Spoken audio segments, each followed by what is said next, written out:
Welcome to the Compliance 911 Show, a no-nonsense podcast discussing hot topics for today's busy compliance professional.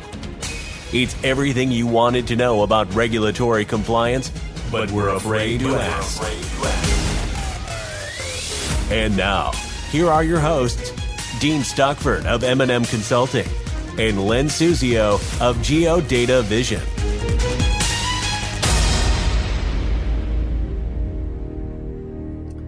Len, if my records are correct, next month we will have recorded our 100th podcast. So what interesting topic did you plan on discussing today? Well, Dean, we are recording today's podcast on June 25th, 2025. 1 week ago, the CFPB announced its 2025 Section 1071 Interim Final Rule, which succeeds its 2024 Interim Final Rule, which succeeds the 2023 Final Rule. Only in the world of the federal bureaucracy can a final rule not be a final rule, and an interim final rule itself not be an interim final rule.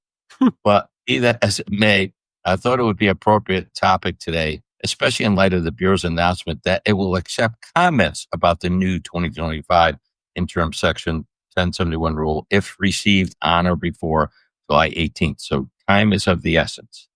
Well, the Section 1071 rule will affect not only banks, but also credit unions and commercial lenders that originate the 100 small business loans threshold for 2 consecutive years.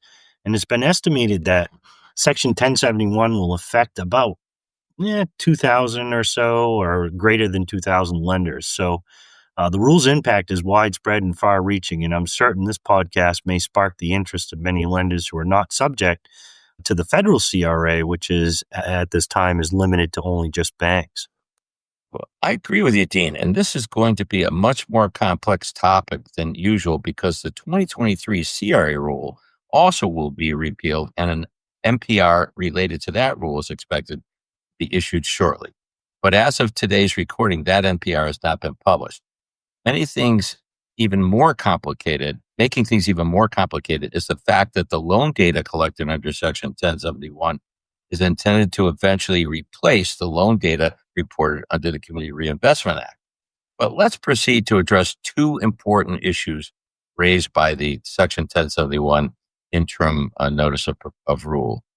First, the 2025 interim rule applies to any potential covered lender, not just lenders who were included in the stays by the 3 courts in which litigation regarding the 2023 Section 1071 rule had been initiated. This has been an ongoing question, and the answer is now clear. It's not restricted. This proposal is not restricted only to the lenders who participated in the litigation. Second, the major point of the NPR is to postpone the compliance dates in the 2024 interim final rule and thereby provide time for the CFPB to revise the 2023 Section 1071 rule. Effectively, the NPR proposes delays of the 2024 compliance dates by about 1 year. When I say compliance dates, I'm referring to the inception of the collection of the required data and then the reporting of that data. For Tier 1 lenders, in other words, lenders who had 2,500 or more small business loans originated for each of 2 consecutive calendar years, the current data collection commencement date of July 18th, 2025 will be postponed to July 1st, 2026.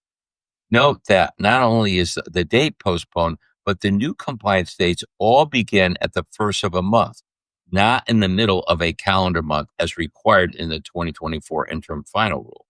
Also, the first reporting date will be June 1st, 2027, not June 1st, 2026. For Tier 2 lenders, and there was those who originated at least 500 small business loans in 2 consecutive years, but fewer than 2,500 such loans, the new compliance data collection date is now January 1st, 2027, not January 16th, 2026. The first reporting date will be June 1st, 2028. And finally, for Tier 3 lenders, those who originated 100 or more small business loans in 2 consecutive years, the new data collection compliance date will be October 1st, 2027, and the first reporting date will be June 1st, 2028. So, Len, I know when this first came out, there was all kinds of confusion because of the definition of small business. So when you say small business loan originations, what defines a small business loan? Hey, Dean, a small business loan is a loan to a business with $5 million or less gross annual revenue under Section 1071.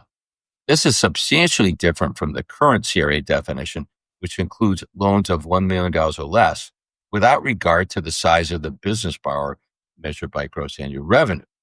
This can cause much confusion, and it also presents a challenge to lenders since most lenders have never compiled lending activity based on the size of the borrower. Moreover, as I'll mention later on in this podcast, it looks like the way things are scheduled right now, that many lenders will be required to report small business loans under Section 1071, as I just said, defined under 1071, but simultaneously continue reporting the CRA small business loans with the entirely different definition. Talk about potential confusion. Yeah. Well, it seems like the die has cast for sure, and the changes will be made to the 1071 rule. And although the NPR does allow for comments to be submitted, to me, it seems like there's nothing a lender can do. Is that correct?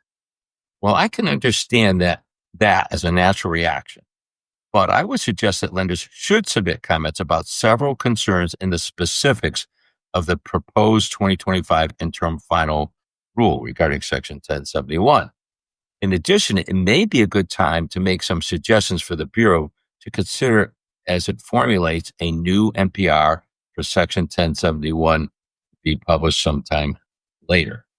Yeah, that's surprising and interesting too, Len. And I'd like you to explain further with our listeners, but it hasn't the comment period, or is there a comment period, or has it expired already? No, the comment period will expire on July 18th. So Ah, basically, as we're recording, it's about 3+ weeks to go by the time this is broadcast, which I think we'll have to start next week in light of the timeliness. There'll be only about 18 days to submit comments. And again, as I'm going to explain right now, there's very good reason for bankers not to sit back and just let things happen, but to submit comments. So, first of all, regarding the amended data collection and reporting compliance dates, I would urge covered lenders to point out that commencing data collection for any date other than January 1st is wasteful and confusing. Why is it wasteful? It's wasteful because any data collected and reported for only part of a calendar year is not usable data for analysis. What's the point of Tier 1 lenders reporting data for only half of 2026? Or for Tier 3 lenders reporting lending for only 3 months of 2027? Partial year data will not be useful for analysis. It's an additional cost burden for useless data. Also, having the different tier lenders, I should say, commencing reporting over different years, in other words, June 1st, 2027, June 1st, 2028, means more confusing data that's not useful for analysis since only some lenders will be reporting in each year, and each tier of lenders will be reporting activity for different parts of the previous year.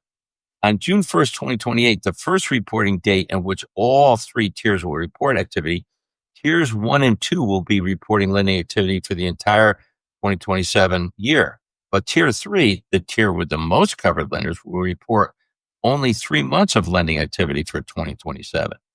So based on the proposed compliance dates, the first useful information that'll be reported is the activity for the year 2028 to be reported on June 1st, 2029.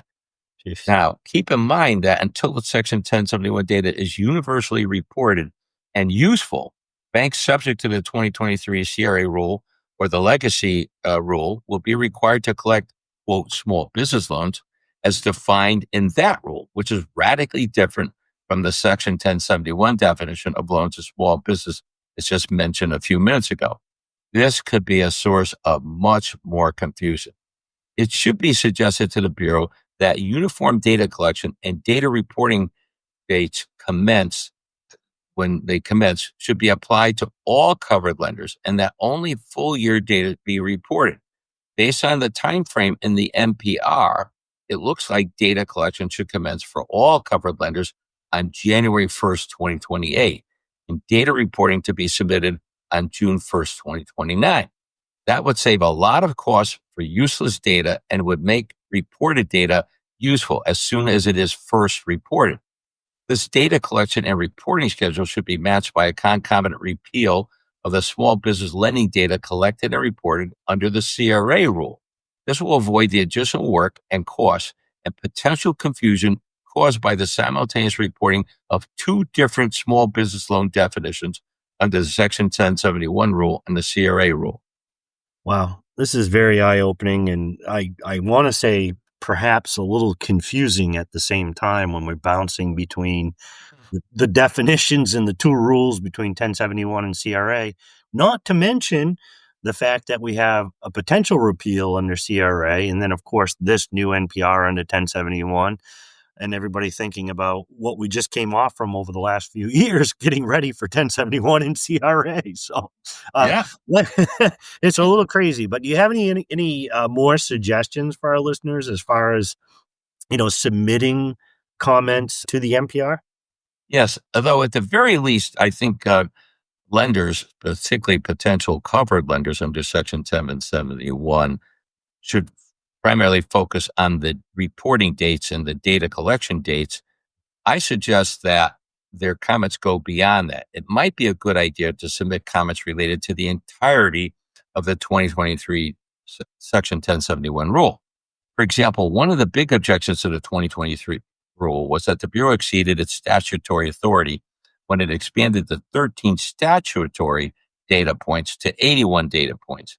If the Bureau receives many comments about that issue, it may increase the likelihood that the Bureau may trim the data points back to the original 13 points in the statute. Why wait till another NPR is produced?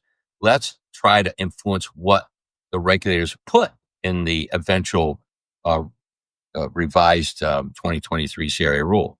And other comments about the sequestering of the protected demographic information should also be suggested.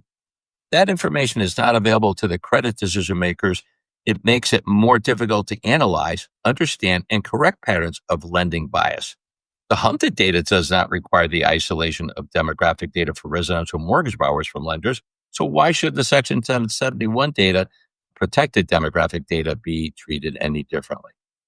Yeah, and I tend to agree with you. And of course, HMDA is one of those regulatory areas that helps us identify red flags relative to discrimination. So it is. To me, it's mind-boggling, Len, for sure. But I think given our audience, given our experience, I should say, and in what you've gone over today, I certainly think that you've given our audience some things to ponder. For sure, and it's been very appreciative, especially for me. So I want to thank you for that. But this is Dean Stockford from M&M Consulting. And this is Len Sizio of GeoData Vision saying, submit your comments to Section 1071 revised interim final rule so you can have an influence on the final outcome. We hope that you found today's discussion informative and helpful. Please let us know of any topics you would like us to address in future podcasts. Thanks for listening to the Compliance 911 Show. If you like the podcast, be sure to subscribe so you don't miss an episode. While you're at it, please give us a like and review to help others find the show. As always, links are in the show notes, and you can always find us online at compliance911show.com. Follow M&M Consulting and GeoData Vision on LinkedIn for all the latest news and information on compliance hot topics.